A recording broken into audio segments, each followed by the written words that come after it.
भगत सिंह जी जो ये कहते हैं कि इस कदर वाकिफ है मेरी कलम मेरे जज्बातों से, अगर मैं इश्क लिखना चाहूं भी तो इनकलाब लिख जाता हूं।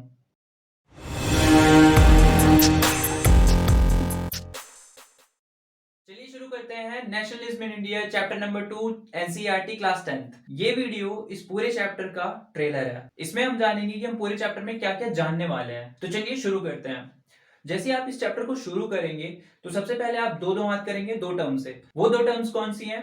सबसे पहला टर्म है नेशनलिज्म और दूसरा टर्म है नेशन स्टेट। दोनों को हिंदी में भी समझते हैं। नेशनलिज्म का मतलब होता है राष्ट्रवाद, नेशन स्टेट का मतलब होता है राष्ट्र राज्य।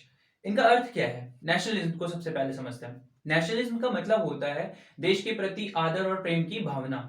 जैसे जैसे इस चैप्टर में हम आगे बढ़ेंगे ये जो आपका डेफिनेशन है वो और ज्यादा ब्रॉडर सेंस गेन कर लेगा। दूसरा जो वर्ड है नेशन स्टेट यानी कि राष्ट्र राज्य, उसका मतलब क्या होता है? उसका मतलब होता है जब एक पर्टिकुलर क्षेत्र में रहने वाले लोगों के अंदर ये भावना आ जाए कि यार हम सब एक हैं, यानी उनके अंदर अपनेपन की, भाईचारा की भावना आ जाए। इसी को कहते हैं नेशन स्टेट यानी कि राष्ट्र राज्य की भावना। इसे एक एग्जाम्पल से समझते हैं। जिस टाइम की बात इस चैप्टर में की गई है, यानी कि जब हमारे ऊपर ब्रिटिशर्स का नियंत्रण था, उस टाइम पर क्या होता था कि ब्रिटिशर्स का जब मन किया हमारा लगान बढ़ा दिया, जब मन किया बेगारी करवा ली हमसे, जब मन किया कोई भी मनमाना सा कानून लेकर आ गए। इन शॉर्ट हमारा खून चूस रखा था। तो सभी की प्रॉब्लम वही एक थी, यानी कि ब्रिटिशर्स। तो लोगों ने सोचा यार हमको भी गम ने मारा, तुमको भी इसी गम ने मारा, चल इस गम को मारते हैं चल। तो ये विचारधारा सबके अंदर है कि यार ये मुट्ठी भर लोग आके हमें दबा रहे हैं, हमारे ऊपर तरह तरह की यातनाएं कर रहे हैं, तो क्या हम एक होकर इनका मुकाबला नहीं कर सकते? तो ये भावना जो थी यही थी अपनत्व की भावना, यही थी नेशन स्टेट की भावना। अब चलिए जल्दी से देख लेते हैं कि हम इस पूरे चैप्टर में क्या क्या करने वाले हैं। तो सबसे पहले हम देखेंगे फर्स्ट वर्ल्ड वॉर और उसके इम्पैक्ट को।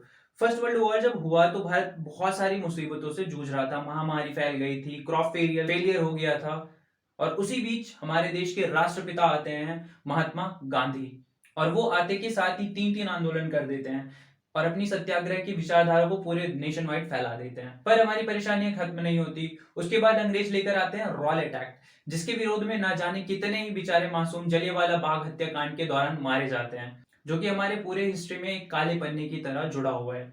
और जब इसके बाद भी हमारी पूरी प्रॉब्लम्स खत्म नहीं होती हैं, तो गांधी जी किस तरह से हिंदू मुस्लिम एकता के ऊपर एक और आंदोलन बिल्ड करते हैं, जिसका नाम है क्या? Non cooperation movement. और इसको लोग अलग अलग तरह से इंटरप्रेट करते हैं। शहरों में लोग इसे अलग तरह से समझते हैं, ग्रामीण लोग इसे अलग तरह से समझते हैं, प्लांटेशन में बेचारे सोचते हैं कि अब हमें प्लांटेशन में काम करने की जरूरत नहीं है, भाग जाते हैं, फिर उनकी पिटाई हो जाती है। और आदिवासी भी इसको अलग तरह से इंटरप्रेट करते हैं, जिसमें हम अल्लूरी सीताराम राजू जी के बारे में भी जानेंगे। आजकल एक मूवी का ट्रेलर भी तो आ रहा है जो कि बाहुबली के डायरेक्टर ने डायरेक्ट किया है, RRR ट्रिपल आर, यानी कि रौद्रम रणम रुधिरम।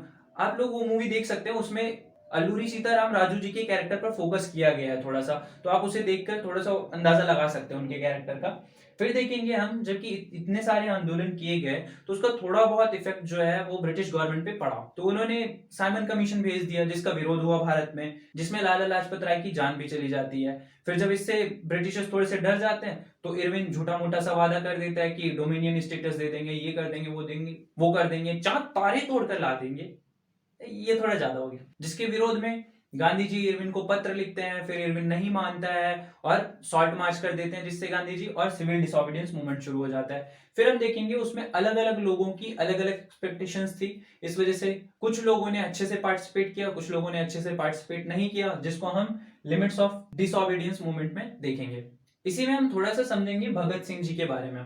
भगत सिंह जी जो ये कहते हैं कि इस कदर वाकिफ है मेरी कलम मेरे जज्बातों से, अगर मैं इश्क लिखना चाहूं भी तो इनकलाब लिख जाता हूं। तो ऐसा जज्बा रखने वाले भगत सिंह जी के बारे में भी थोड़ा सा देखेंगे। और उसके बाद समझेंगे कि जब इतने सारे आंदोलन होते थे हमारे देश में तो लोग इकट्ठा होकर कैसे उतर आते थे। लोग जान की परवाह किए बिना मर मिटने को तैयार होते थे अपने देश के लिए। ये त्याग की भावना, ये प्यार की भावना, इतना इंस्पिरेशन कहां से आता था उनके अंदर, ये जानेंगे किसमें? The sense of collective belonging में। इसमें हम देखेंगे कि हमारी हिस्ट्री ने किस तरह लोगों को मोटिवेट किया, किस तरह से हमारे फ्लैग ने, सिंबल ने सबको एक साथ जोड़कर रख दिया। फिर देखेंगे कल्चर ने हमारे किस तरह से लोगों को इंस्पायर किया। और फिनिशिंग मूव देंगे इस चैप्टर को क्विट इंडिया मूवमेंट से, जिसमें भारत के लोगों ने साफ साफ कह दिया अंग्रेजों भारत छोड़ो, और गांधी जी ने ये नारा दिया करो या मरो। और अंत में देखेंगे इस चैप्टर की छोटी सी और इंटरेस्टिंग सी समरी। सो ये था कि हम आगे वाली वीडियोस में क्या क्या करने वाले हैं। सो इस वीडियो के लिए इतना ही। अगली वीडियो में हम जानेंगे कि फर्स्ट वर्ल्ड वॉर का भारत पर क्या इंपैक्ट रहा, सत्याग्रह की विचारधारा क्या थी और गांधी जी किस तरह से आते धड़ाधड़ 3-3 आंदोलन कर देते हैं। तब तक मौज करिए। जय हिंद।